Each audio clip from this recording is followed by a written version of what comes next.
ಗ್ರಾಮದಲ್ಲಿ ನೂರಾರು ಶವಗಳನ್ನು ಹೂತಿಟ್ಟ ಪ್ರಕರಣಕ್ಕೆ ಸಂಬಂಧಿಸಿದಂತೆ ಕೊನೆಗೂ ದೂರುದಾರ ಗುರುತಿಸಿದ್ದ 6ನೇ ಪಾಯಿಂಟ್ನಲ್ಲಿ 2 ಅಸ್ಥಿ ಪಂಜರಗಳು ಪತ್ತೆಯಾಗಿದೆ.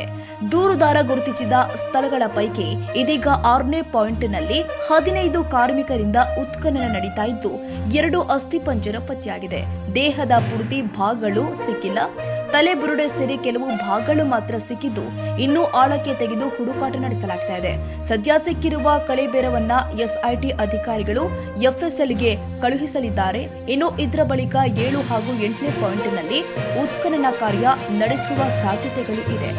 ಇನ್ನು ಎಸ್ಐಟಿ ಅಧಿಕಾರಿಗಳು ಕರ್ನಾಟಕದ ಪ್ರತಿ ಪೊಲೀಸ್ ಠಾಣೆಯಿಂದ ಮಾಹಿತಿ ಕೇಳಿದ್ದು 1995ರಿಂದ 2005 ಹಾಗೂ 2005ರಿಂದ 2015ರವರೆಗೆ ಪತ್ತೆಯಾಗದ ನಾಪತ್ತೆ ಕೊಲೆ ಅತ್ಯಾಚಾರ ಪ್ರಕರಣದ ಮಾಹಿತಿ ಒದಗಿಸಲು ತಿಳಿಸಿದೆ.